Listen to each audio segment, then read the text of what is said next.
Henrik Clarke.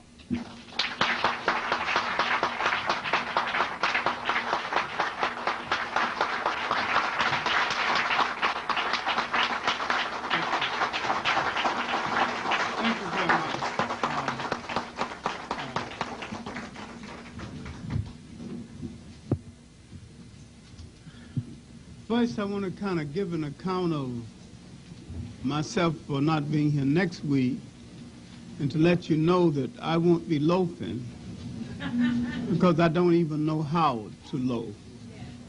In fact, I need a lesson in knowing how to rest, let alone loaf. I will be in Durham, North Carolina,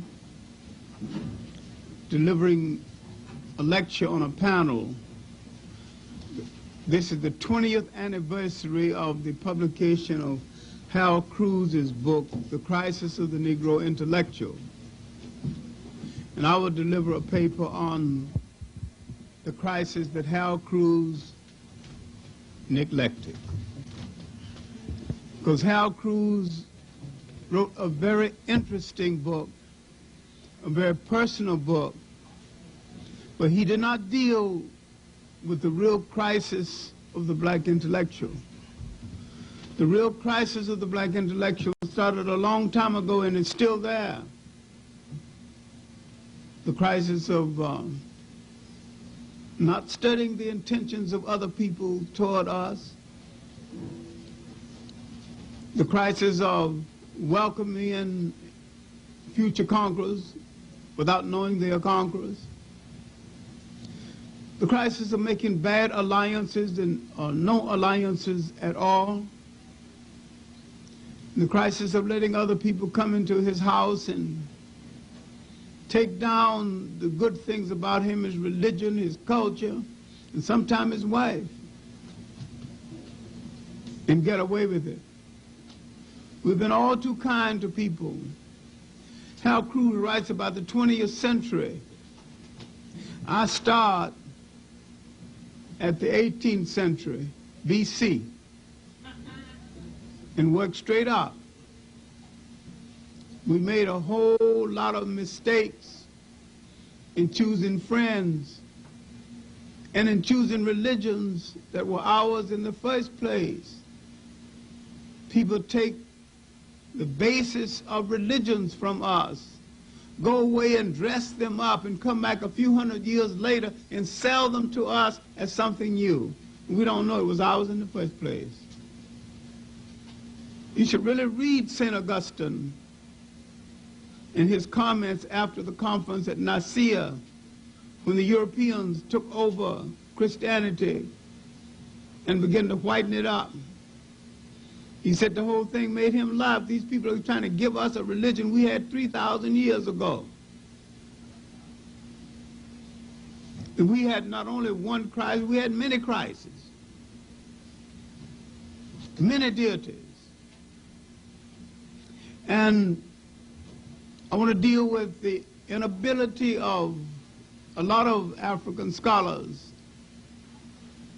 to really deal in depth with the Hebrew entry in the Bible itself, a Jewish survival book, a book of wisdom. I'm not doubting that, but a book that the creators deserted because they dare not have the temperament to obey what's in the book. We might yet be the last humanitarians in the world because we were the first humanitarians in the world. We have a crisis around integration. We should have asked for justice and let integration take care of itself. Had we asked for justice and been selective, we would not have integrated ourselves out of existence in so many different places. Many of the black colleges are being taken over in the name of integration, especially the black state schools. The black state schools are being overrun with inept white teachers who can't teach any other place, and they go into black schools and do no teaching and get paid for it. We misunderstood what it meant to be with them. We quite forget that some of us are far more competent than some of them, especially in some areas where we've been the masters in the field of teaching and in the fields of sciences, in the field of basic mechanics. I think this is a subject that needs to be dealt with because there's a reoccurring crisis. There's a crisis of ideology in our life. We're always choosing other people's ideologies and neglecting our own. This is why Ghana is not the great example nation that it could have been, not the great beating heart of Africa that it could have been. I'm a great admirer of Nkrumah, but he chose too many outside ideas and outside advisors, and he neglected the advice of his great school teacher, schoolmaster, Joseph B. Danquah, who kept telling him, you can have a modern state, but you need a traditional African state, and you need traditional African values. And he kept saying that as for socialism, there's only scientific socialism.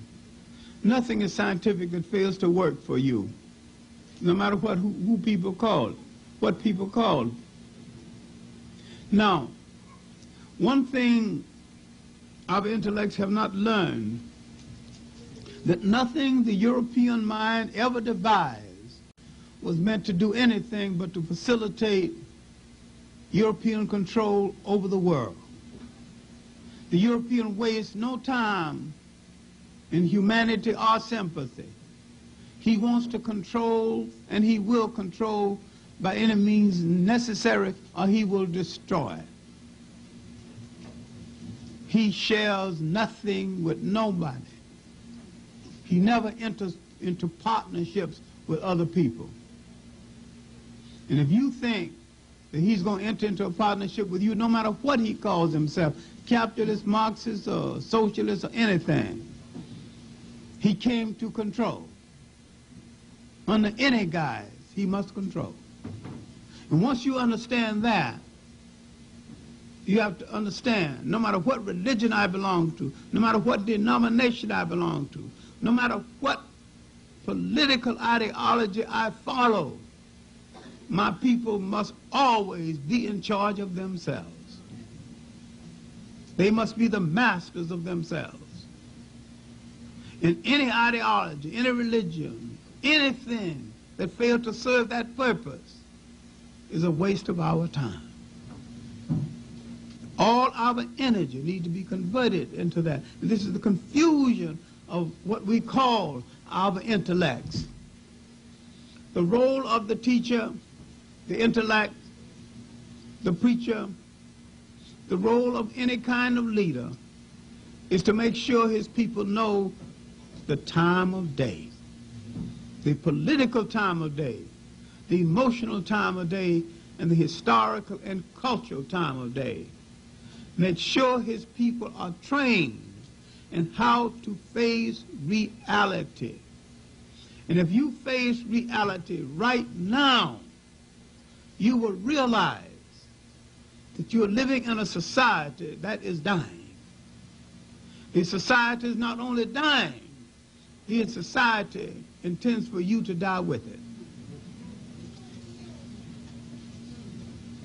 They'll take you down with it. And that you have within your own mind and within your own body the ability to make a whole new world. But you have to stop answering to stupid names like Negro and minority. You ain't no minority. There's only 2 people on the face of this earth that might have 1 billion people. The Chinese and us. When you count all of us, including those millions in the Pacific, millions throughout South America, the Caribbean islands, the United States, and Africa, we might have 1 billion people. Somebody say minorities. Answer to minorities every time somebody's going to give away some money. Anytime they're going to give minority something, you become a minority to get the money. After that, go ahead and be the majority that you are, because that's what you are. All right. Now, didn't mean to digress that long, but in as much as those other people don't own me, I figure you do. And I have to...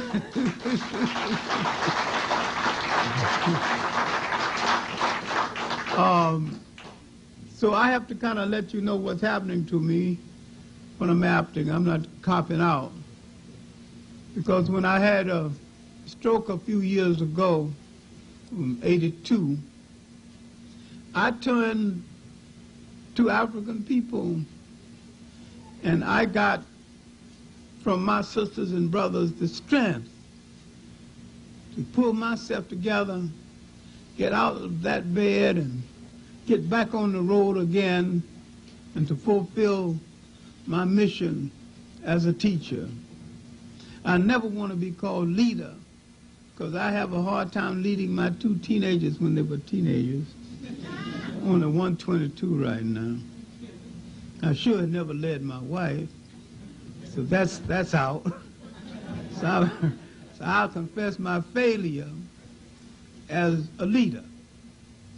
But as a teacher, as a community activist, I think I've inspired a few students to do some good, because from my classroom has come 3 ambassadors, almost 20 doctors, 3 doctors at Harlem Hospital right now, former students of mine, the night chief of pediatrics at hospital in Syracuse, one of my girl students, came up to me at Hunter College and says, "Professor Clarke, I was in your class in the 70s. I said, "Yes, ma'am, what are you doing now?" I thought she was some little mousy housewife. And she said that I'm a chief of pediatrics at hospital in Syracuse. Another student of mine is chief of abdominal surgery at Denver General Hospital. So I've sent out there a whole lot of people with their minds pretty straight who rendered some service. And so I don't mind being the property of a people, because I think service, especially to your own people, is the highest calling. And to be a teacher.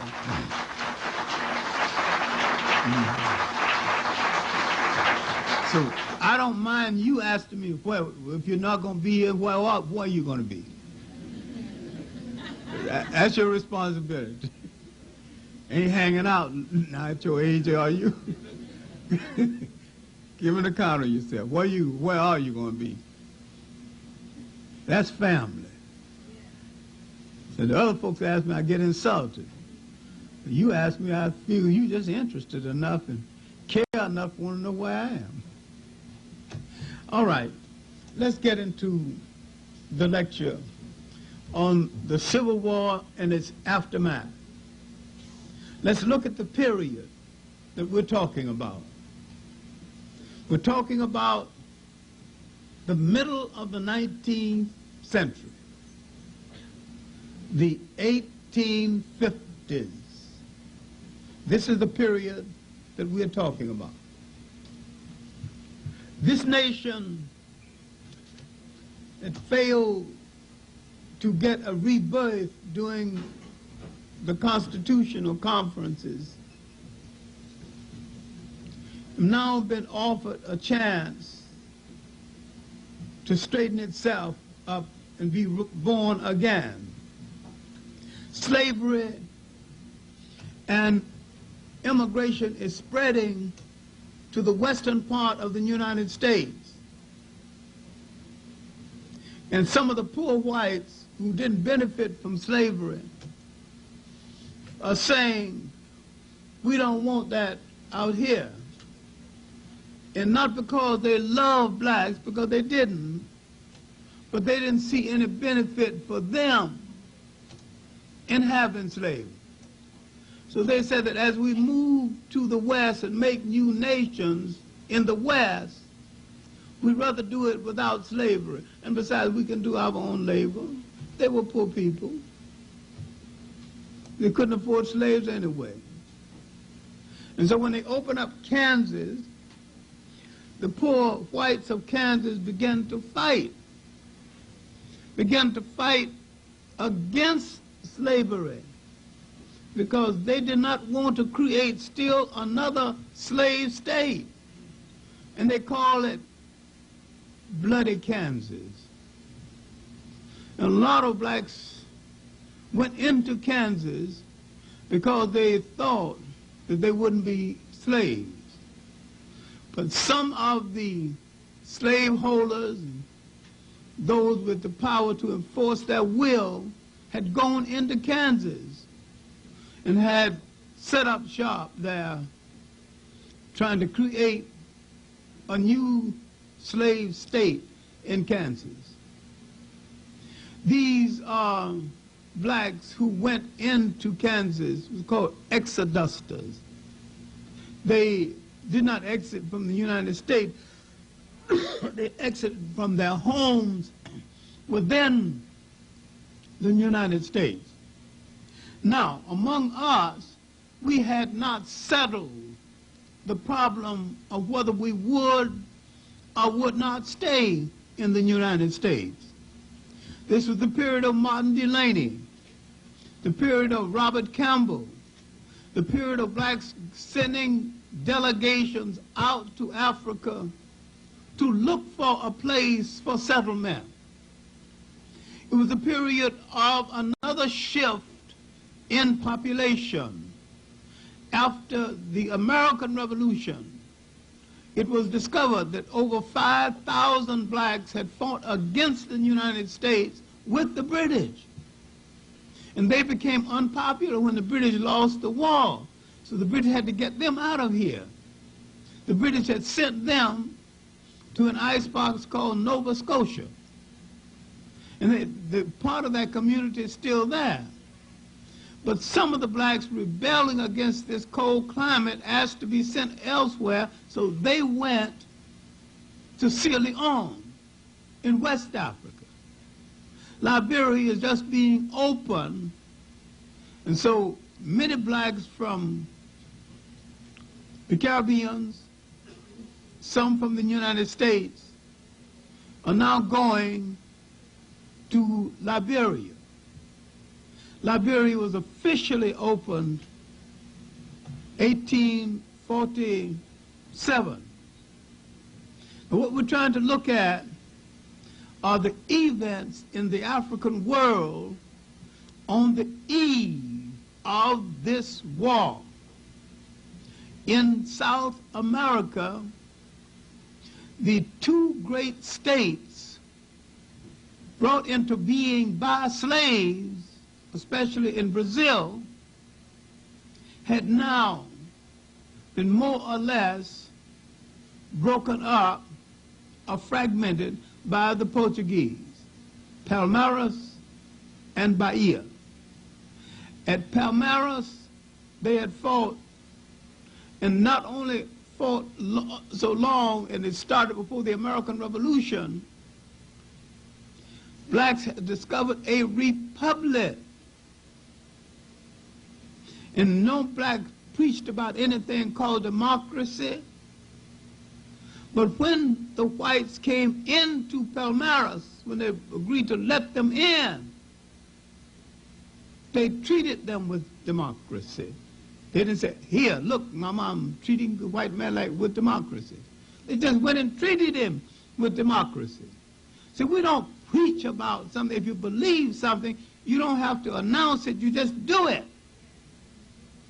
And they just did it. And ultimately, one of those whites would betray them, and the rest of Palmeiras was destroyed. Now, Bahia, the other state, had been beaten to its knees and surrendered. That is still a predominantly black area of Brazil. In the West Indies, especially Jamaica, the pivotal state island in the West Indies, the pivotal political island in the West Indies, two islands, Jamaica and Haiti. These are the islands that literally determine the direction of the totality of the Caribbean.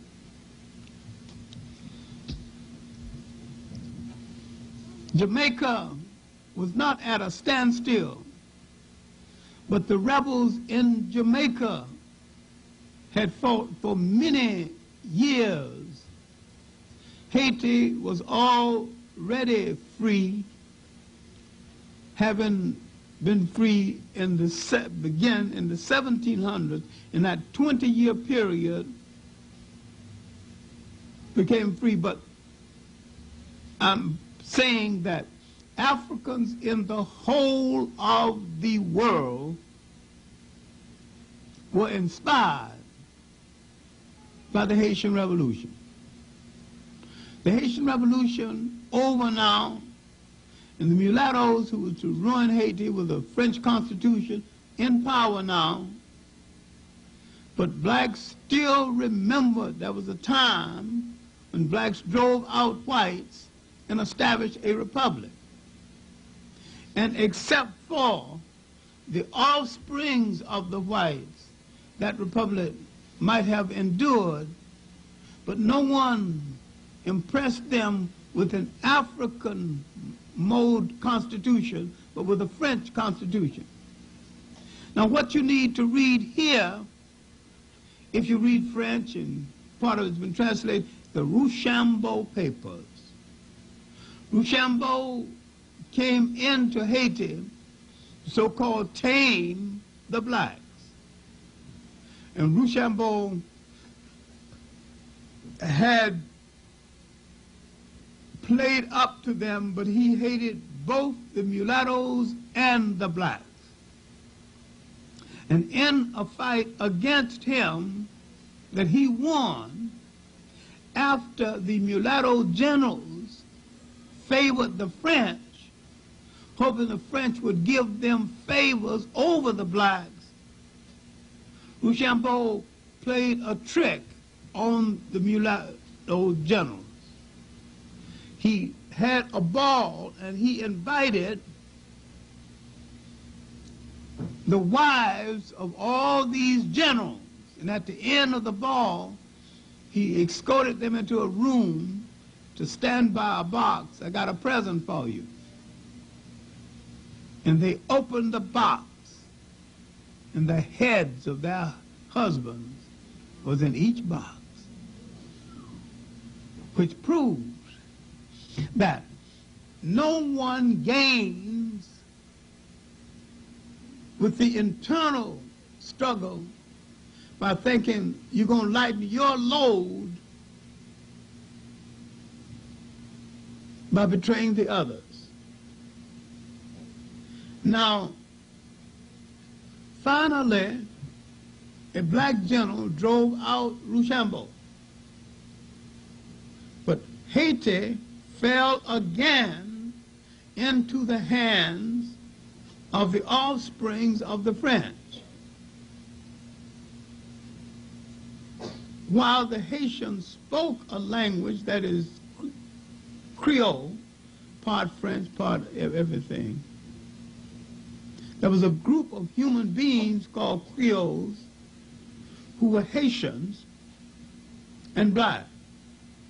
Now, Haiti, by the middle of the century, is no more as a vibrant inspiration to the African world, because their constitutions are so mangled, and those who had been educated in France spent so much time trying to be French, they couldn't be African.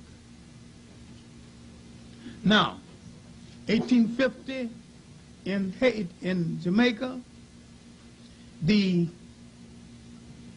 Jamaican Colors has an excellent book on it. Mavis Campbell, who's also just given us a recent book on the Maroons, and she's really one of Jamaica's finest woman writers, one of the finest writers, period. Great researcher. Not the easiest person to get along with because she's really a black English woman. And her values are that of an English woman. But she is a master researcher. She'll trace a fact down like a hound dog until she find out what the beginning and the end of it. And when she come up with it, ain't nothing left to be found and she hasn't got. But she's been working 5 years on this one book on the Maroons. She even called the Maroons my Maroons. She owns them. Oh, no. But now, 1850 in Jamaica, we're dealing with the period that led to the Civil War all over the world. In Jamaica, that group tried to make a deal with the English that if you favor us and give us certain basic privileges, you won't have to worry about the blacks because we will protect you from the blacks. The British didn't give them the deal, then the British had some second thoughts about it because many of them now joined the blacks and began agitation with the blacks. By 1865, the Jamaicans understood that their emancipation was a phony. That you be emancipated, now you're a free man. You got to take care of yourself, your clothing, your family, and everybody else. All the things now you got to do for yourself. You got no job, no other island, you got no other island to go to, so you have to go back to the same farm where you were a slave to get a job. The planters got the best of the deal. Now this caused more anger, and this anger would reach fruition around 1865 in the Moret Bay confrontation. But my point is, on the eve of the Civil War and as an aftermath of the Civil War, African people were consistently in revolt. Now, in Africa itself, the Zulu Wars had started, having started early in the 1800s. Clarke had lived and died, having died in 1828. Clarke's successor, Dingaan, is now in power. Dingaan, people think of Clarke, the great Zulu, as opposition to the whites. That means you misread history. Clarke never fought in the whites. Clarke fought blacks to consolidate blacks to save the country for the blacks. Had he won, there'd been no South African problem because there wouldn't be nobody in South Africa but blacks. But he didn't win. And his successor, an assassin, half-brother, took over. And he began the opposition to the whites, the Dutch, who wanted to move away from the coast and to find a separate republic on the other side of the Vaal River called Transvaal. They did establish the republic. It's still in existence. But before that, they had to defeat Dingaan, who had stopped them 3 times. Now the British realized that if any African defeated any whites, all whites were in danger. Now the British hated the the guts of the Dutch then and now. But the British came to the defense of the Dutch against Dingaan. And Dingaan met them on the Bell River, gave a splendid account of himself, but shields and spears are no match for cannons. But Dingaan butchered so many bodies and threw them in the river till the river streaked with blood, and they renamed it the Blood River. But now, with the help of the British, the Dutch defeated him, drove him into exile, 1838, and he died 1840. So now, with the death of Dingaan, the British would bring to power a puppet, Mpande. Mpande violated all the rules used to govern a Zulu king. He married into families, wasn't designated for the king. The king had to marry to a certain family, certain girls raised from birth to be wives of the king. He didn't marry them. He married other women and he changed them regularly. He was a fat, beer-drinking Slav.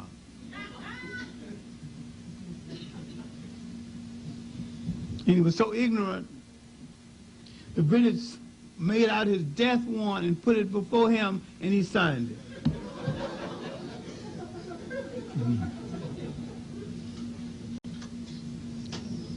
But in the 1870s,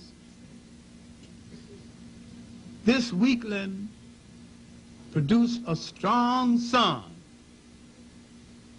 and his people overthrew him in favor of the son. His name, Cetshwayo. It was Cetshwayo that reorganized the Zulus into a fighting force and met the British, literally defeating them in one of the decisive battles for the control of South Africa, the Battle of Asanhelvina. Made the mistake many Africans make. He went to England after that to see the Queen. And while he was in England seeing the Queen, the British broke his country up into 13 different parts, and he couldn't communicate with them after that. He subsequently died. The main point is to point to events in the African world on the eve of the Civil War, in the aftermath of these events. The British in Ghana, then called the Gold Coast, decided that they would take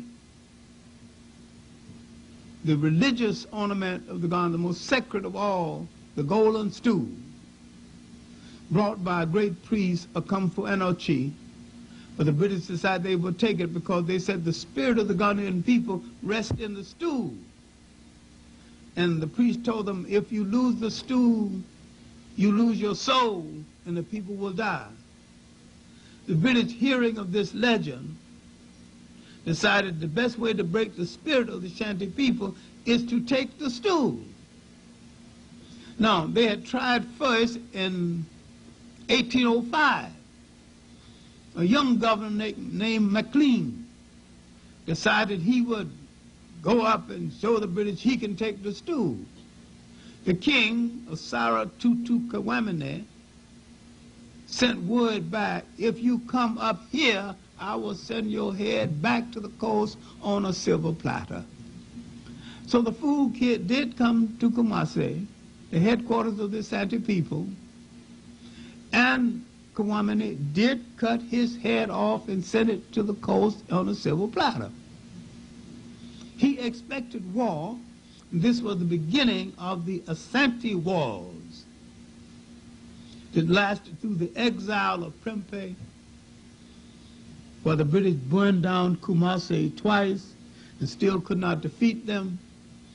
But the last in the series of wars did not end until 1901, led by a woman, Ye Asantewaa. She held the British at bay for 9 months, asking no quarter, giving no quarter. She laid the basis for modern Ghana. Because once she was exiled, having been defeated by the famous Caribbean regiment, then called the West Indian Regiment, she wasn't defeated, but when she saw them, she thought her brothers were coming from the West to help her. So she told her soldiers, "Oh, our brothers from the West coming to help us at last, none too soon." She didn't know that they were in the pay of the British and they were soldiers of the British. So one flank opened fire under a white lieutenant and another flank refused to fire, so we didn't come here to fight our own people. But after this, she gave up. The British exiled her to Seychelles Islands in the Red Sea to join her cousin Prempeh. But a young Ghanaian politician, Casey Hayford, started a campaign for the return of the exiled kings and queens. And out of this campaign, he converted it into a campaign for independence. In 1931, when he died, he called for his successor. This is a custom in Africa, to train your successor. He called for JP, that's Joseph B. Danquah. Joseph B. Danquah is the man that trained Nkrumah originally, and the one who sent Nkrumah money to London to come home when he found that the student was graduated to colleges, but he was broke in London. He's the one that sent Nkrumah money to come home, Joseph B. Danquah. Joseph B. Danquah had built the political party out of which Nkrumah would take the CPP. That's a bigger story. There's other time to tell it. But Nkrumah really took the young people out of the convention, out of the Gold Coast Convention, United Gold Coast Convention, and formed the Convention People's Party. That angered his schoolmaster. All right, now, in North Africa, another drama unfolding. The results of the Ottoman occupation of Egypt had left Egypt saddled with a royal family of Armenian and Turkish descent. And among the outstanding leaders, outstanding or famous but not righteous, a man named Muhammad Ali. That was his name. Same as the fighter. When I brought this up to Muhammad Ali, I said, "Do you know you've taken the name of an Arab, of a slave trader?" He said, "Well, Elijah Muhammad gave me the name. Elijah Muhammad needed to read some history."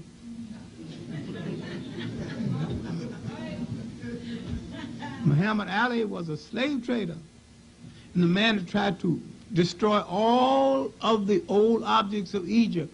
Don't give me no old bones and stones, give me something new. Had no respect for the ancient history of Egypt. Egypt then had invaded the Sudan, where the Muslims of the Sudan, of another Muslim group, told the Egyptians, "You're dogs and running dogs of imperialism, and that you're poor Muslims. Allah will strike you dead. You know, that you violated our faith, because no one Muslim is supposed to turn on another Muslim. And you've done the sacrilegious thing by coming down here trying to conquer the Sudan. Ultimately, the Egyptians got stuck in the Sudan, and the British had to rescue them, and subsequently the British ended up ruling the Sudan. So all over the world, we are fighting. Wrongly or rightly, but we are fighting. In the West Indies, in this country, in Africa, nobody is sleeping during this period. Nobody slept during this century. This was a century of greater black alertness than we have right now. And yet, this is the time when a great Caribbean scholar left St. Thomas and St. Croix, went out to Africa to find his African relatives. Not only found them, but found the condition under which they were enslaved. His name is Edmund Vilmont Blyden. Blyden went back to Liberia, where he became president of Liberia College. And in his famous inaugural address, 1881, he called attention to some of the tragedies we have not finished addressed ourselves to today. We strive to be those things most unlike ourselves. We feed grist into other people's mills and don't take care of those things that belong to us. He said, this is our, he said, nothing comes out except what has been put in. Then this, he said, is our great sorrow. So now, at the middle of the 19th century, we're facing an ideological conflict. The independent church is getting underway because we want to distinguish ourselves from African people. We stopped calling ourselves African people, and though when we found the independent church, we called the independent church African. African Methodist Episcopal, African Methodist Zion, African Colored, African, but African. And our comedians were called the African Rascals and the Ethiopian Clowns. We were not afraid of the word African. Now we began to use the word color, which could mean anything or nothing. And later on, the word Negro, which is not a word for people at all. Some lazy Spaniard or Portuguese took a descriptive adjective and made a noun out of it, slapped it on the people. When you answer to what you are not, you become what you are not. Richard B. Moore, in his little book, The Name Negro, Its Origin and Evil Use, said, slaves and dogs are named by their masters. Free men name themselves.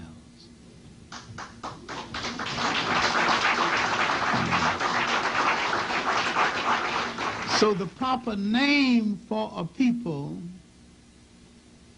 must always relate to land, history, and culture. And any time anyone calls you by a name that hasn't got Africa in it any place, they have called you out of your name. And you are offended, or should be. Now, we are solving some of these problems and we are creating new problems. But we are looking on while white people have an argument, and we've done this before and we're still doing it, like some blacks say, our astronauts.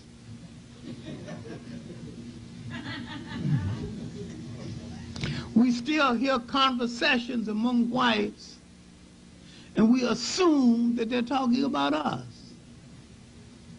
They ain't even thinking about us. The Constitution said we were 3/5 of man. And nobody ever said that we are not. What and why must we pay taxes if we're not even full human beings? We can make a good case for not paying taxes, because I don't think we're ready to test it. One day some wild man who don't care much for God or the devil is going to put it to a test. You don't care what comes after it, just as long as it's tested. I make a good case for blacks not having to pay taxes. Besides, you collected it already. All those 300 years you didn't give me no salary. You got your money. All right.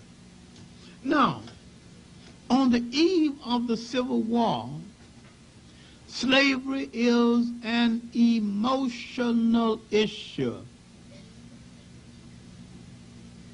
The Douglas-Lincoln debates,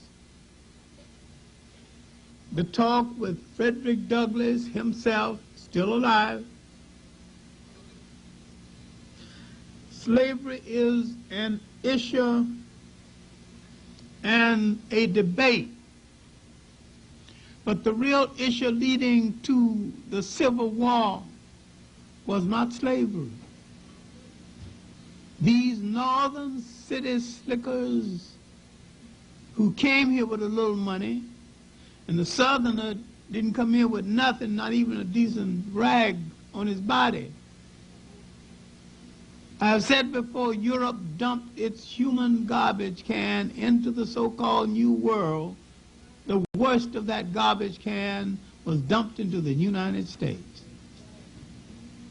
Now, in the South, debtors, prisoners, women from wash houses, nobody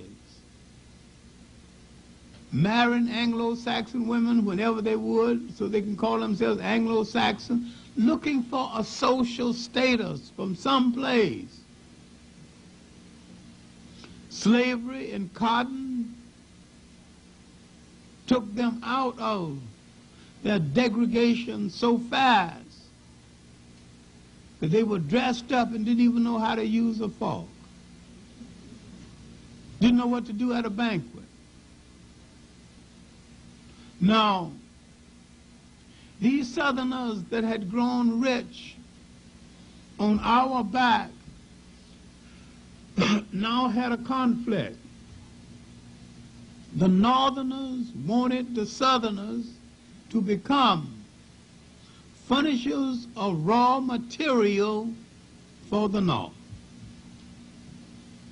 And the Southerners asked, and rightly so, inasmuch as the cotton is here in the South, why not put the textile mills down here? The New Englanders say, oh no, we got mills up here. You send the cotton up that wheel, Jim. We'll take care of the finishing, you just take care of the producing. Some of the great forests were then in the South. A lot of the woods, the building materials were coming from the South. The South was a furnisher of things. The embryo of American industry was just getting underway. Most of the coal was coming from the South. And the South wanted a share of the wealth of the country. And when the Northerners, liberal types, underwrote the work of the Quakers, trying to take the slaves away from the Southerners said that you are Northern hypocrites. You sold me the slave, made money from it, and you used part of that money to try to take the slave away from me. He said, no, I'm not going to do it. It was not that the South was more principled than the North. It was not that neither one of them had any principle, have none now.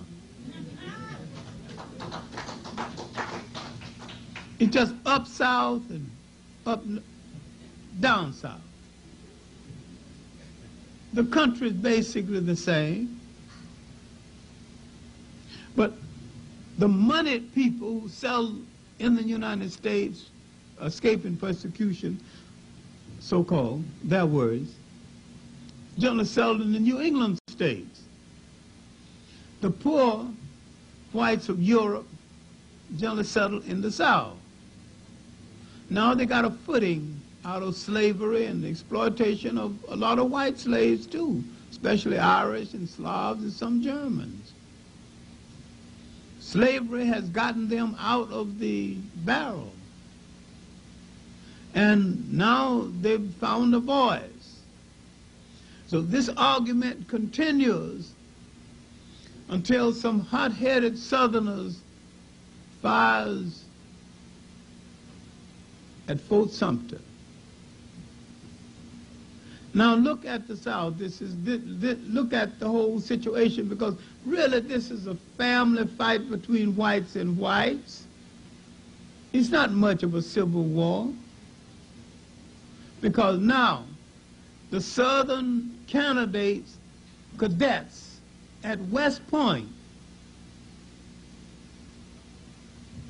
had the choice of choosing to fight for the South or to fight for the North. Most of the Southern cadets decided to return home and fight for the North, fight for the South.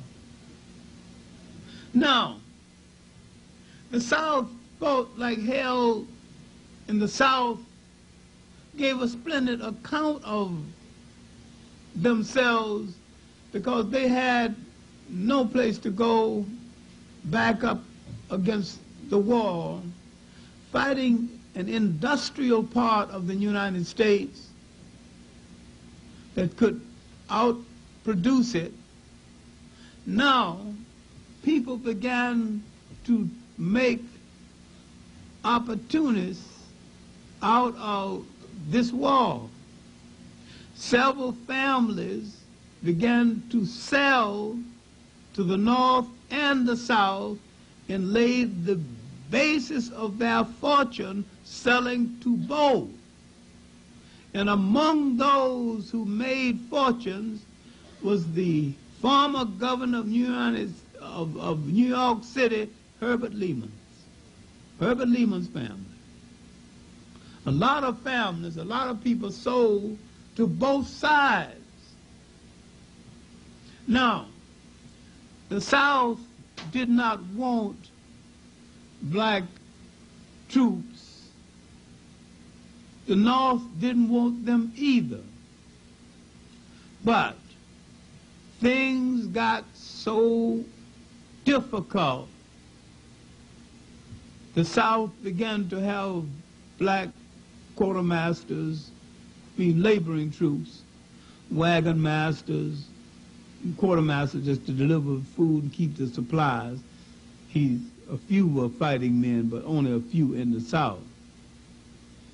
But in New England, they raised several regiments, including the famous black regiment from Connecticut and the like, to distinguish itself so well that in one battle, that regiment won 16 Congressional Medals of Honor. It has never been done before or since, because America decided that blacks, even if he was brave, he would not be warded that way ever again.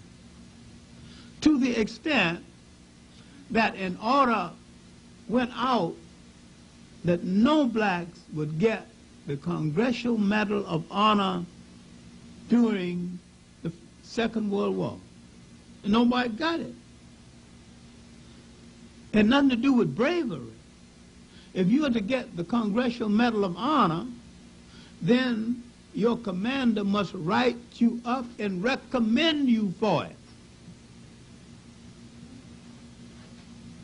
And no white commander would dare, inasmuch as a secret order had been circulated in the Army against the idea of giving blacks Congressional Medals of Honor. Now, this is why. There's a little-known stipulation in the Congressional Medal Award that any Congressional Medal of Honor winner can, on demand, ask to address the combined houses of the Senate and the House of Representatives. No one ever did it, but they feared that if it was ever going to be done, maybe a black will get up there and speak his piece. And there's nothing in law they could have done to stop it, because that is part of the stipulation.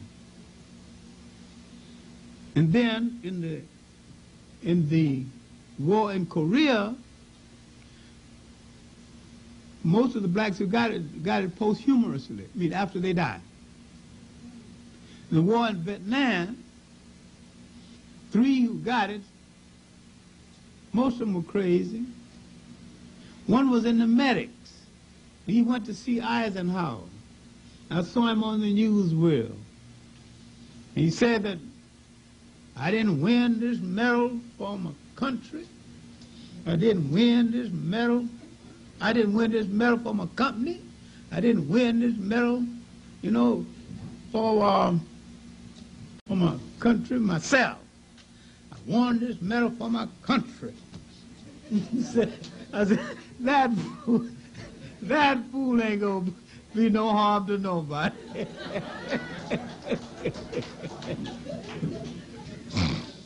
Another one went back to Detroit, having won the medal, and blacks razzed him so. Said, what you over there killing those little brown people for and getting a medal? You think you big stuff. No Vietnamese ever called you nigger. What you killing them for? Just to prove he was brave, he started holding up grocery stores until finally one man beat him on the draw and he went on to meet his maker. So those that did get it didn't turn out to be much. All right, now back to the Civil War. Because a whole lot of blacks fought in the Civil War, fought exceptionally well in the Civil War, won medals, saved companies. And Abraham Lincoln himself said, and this is in one of Lincoln's diaries, except for the blacks on the Potomac, guarding the Potomac, the Southerners would have taken Washington. Blacks guarded that capital and guarded it well. Guarded it so well until one night Abraham Lincoln was coming home and for some reason didn't have a stovepipe hat. So he challenged the president at the gates of the White House, who goes there? He said, President. President of what? He said, President of the country. You don't look like no president to me. Where's your hat? Turned him back. Finally, the captain of the guards came and identified Lincoln and let him in the White House. The next morning, Lincoln, thinking that this soldier might be punished for such treatment, Lincoln had literally recommended he be promoted for doing his job so well. Lincoln said, if he stopped me from going in the White House, I know no spy can get in here. So Lincoln ordered him to be promoted that next day. But blacks gave a splendid account of themselves, not only in the war, but there was another side of the war. Blacks served as spies and agents. Among those was Sojourner Truth, Harriet Tubman, who had gone into the South and freed any number of slaves and never let a slave turn back. Things get rough, they want to turn back and go back to the plantation. She said, I'll kill you right here first. Ain't nobody going back. I'll kill you and bury you right here. She followed the stars in the skies until she got them out of the South. And so, when the war was over, Lincoln was reluctant to sign the Emancipation Proclamation. Wrote several drafts. Finally, it was signed. He freed the slaves in states where he had no control, but he didn't free them in states where he did have control. He freed them as a tactic to weaken the South and hasten the end of the war. He had said if he could save the Union and free the slaves, he would do it, and if he could save the Union and hold the slaves, he would do it. We were not an issue. Our freedom was not an issue. Now, he issued his Emancipation Proclamation, wasn't even popular with his cabinet, wasn't popular with the country. Where would these slaves go? In parts of Texas, they did not even get the news to the slaves, and they did not become emancipated until June the 10th. This is why you've got the only black holiday in the United States that is celebrated is Juneteenth in Texas. If you want to get drunk and curse out a white man in Texas, do it on Juneteenth. He let you get away with it on that day. That's your Emancipation Day. The rest of the week, you straighten up. But now, we were facing new problems and some old ones. Some of us could vote now. After Lincoln was shot, there was some wonder about what would happen to us what would have happened to us had Lincoln lived.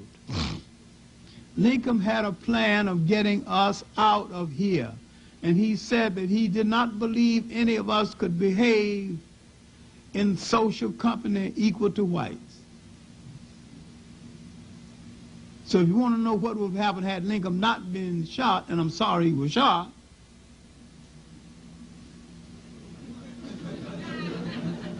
but he would have at least tried to get us out of here because he didn't think we were suitable to the new climate in the United States. I'm not talking about the physical climate, I'm talking about the political climate. And after the Civil War, when he addressed some Southerners to show how he was still a Southerner at heart, the first thing he said was, let the band play Dixie. Now, if you want to know who made Lincoln a great hero, you did. You were the ones who hailed Lincoln. Whites caricatured him and spoke of him lower than they speak of dogs. You hailed him as the great emancipator, and you joined the Republican Party as the party of Lincoln, and and followed Mr. Lincoln's party, not going to deviate.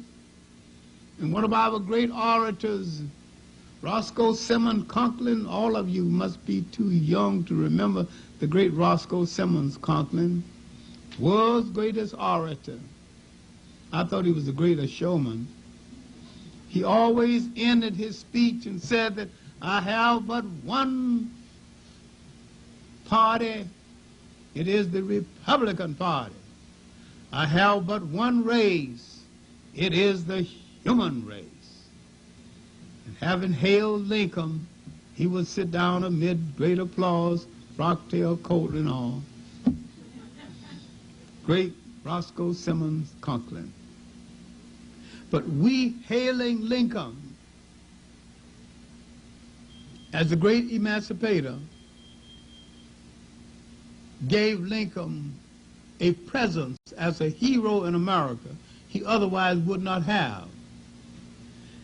And the first person to write a favorable book about Lincoln was an Englishman. John Drinkwater wrote a favorable book about Lincoln. Now the ambulance of books about Lincoln as a folk hero began to flood the country. But after he was shot, unfortunately, a President Johnson, who was almost impeached, except for one vote, he would have been impeached, he was so inept, couldn't understand anything, misunderstood Lincoln's instructions, and he would have done us in, but he didn't have enough intelligence to even know how. So he continued some of the programs already on the book, not knowing that they didn't believe in those programs in the first place. Now the Freedmen's Bureau was set up, a bureau for the freemen, Freedmen's Bank. For 11 years, we enjoyed pseudo-democracy. We had congressmen, 23 in all, and mayors, probably more mayors for one time than we got right now. Not that any of them of any value to us. Symbolically, yes. Mayor of Galveston, Texas. Mayors in the Deep South. Blacks were head of treasury, treasurers of state. In North Carolina, they had a majority in the House for a brief period. We made the mistake that we nearly always make when things are partially good. We don't plan for the time when they won't be good anymore. Now the blacks united with the poor whites in the South, and they introduced some of the best legislation ever introduced in this country. Because the blacks had no money for private schools, and neither did the poor whites, they introduced the basis of the American public school. And we know, what did these black legislators do? The Southerners maligned them, so they came into the legislature eating peanuts and, with a flask of corn liquor in their pocket, which has never been proven to be true. The whole birth of the nation bit. But these were some able men. George Brown Eliot was an able man. There were some great, not only some great legislators, some great orators, and some great thinkers came out of it. Out of this same milieu, out of this same atmosphere came Pinchback, who was lieutenant governor of New Orleans, Louisiana, and briefly governor of Louisiana. Some able men. Out of the same group came two senators, both from Mississippi. Best known, Blanche Calsco Bruce.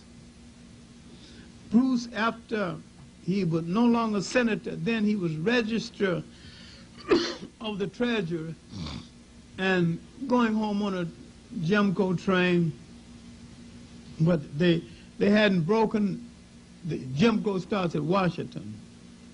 And so he was in Washington, and they hadn't broken the cars down, so blacks would be in one section, whites would be in the section. So he was sitting there, and incidentally, his old slave master was talking to another old slave master. So I wonder what happened to that old young slave I had named Bruce. Smart as a whippersnapper. Well, no, didn't know what happened to him. Had a little education, too. Don't know how he got it. Bruce sitting behind him. Bruce took out $1 and showed them.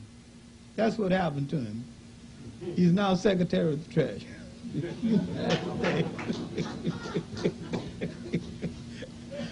Ended the mystery, ended the conversation. But we were so busy celebrating this pseudo-integration, this experiment in racial democracy that a whole lot of people didn't mean. And this could come about because the Southerners who were in political power during the Civil War, who brought on the Civil War, were now barred from political office. Barred from political office, this gave some poor whites and blacks an opportunity they never had before. And together, they began to make the legislation that would change the South. Then certain black and white organizations began to emerge on the eve of the time when the old guard Southerners would be permitted to return to public office. The Colored and White Farmers Alliance, that's what frightened them. Just like Martin Luther King's Poor People's March on Washington, taking both white and black poor, frightened the nation, and they ended up killing him. Now blacks were advocating a union between poor blacks and poor whites, and the poor whites were going for it. What could they lose? They were poor. Their status wasn't much better than the slaves. Now a political thing would happen. During the election campaign of Rutherford B. Hayes and Tilden, horse trading would take place, and in exchange for the Democrats, the Democratic vote, the radical Republicans turned conservative and said that if you vote and throw the election for Hayes, we will pull the troops out of the South and let you handle the Negroes as you see fit. They elected Hayes, and the horse traders kept their promise. They pulled the troops out of the South. They gradually began to dismantle the Freedmen's Bureau and the Freedmen's Bank. The promise about 40 acres and a mule was withdrawn. We were on the edge of some dark days in this country without any friends, any place. In the midst of this, we had to build institutions. We had to get a college education. We had to literally borrow teachers from New England, the New England school mom period. This is the period when a group of white women in New England, the first educated white women in the New England states, white men in New England, mostly non-college graduates, didn't know what to do with a college-bred woman, didn't know what to say to her. Can't chase her to the kitchen. Because all he thought the woman was good for was the kitchen, the church, and to bear children. Now, these educated white women began to retreat, move to the South in large number to teach in the new schools established for blacks. Sometimes the Ku Klux Klan burned down the school. Some of them persisted. Some of them gave up, married Southerners, and became Southerners. But this was a period that tested us as we've never been tested before. This is the period when we had a dynamic ministry, a more dynamic church.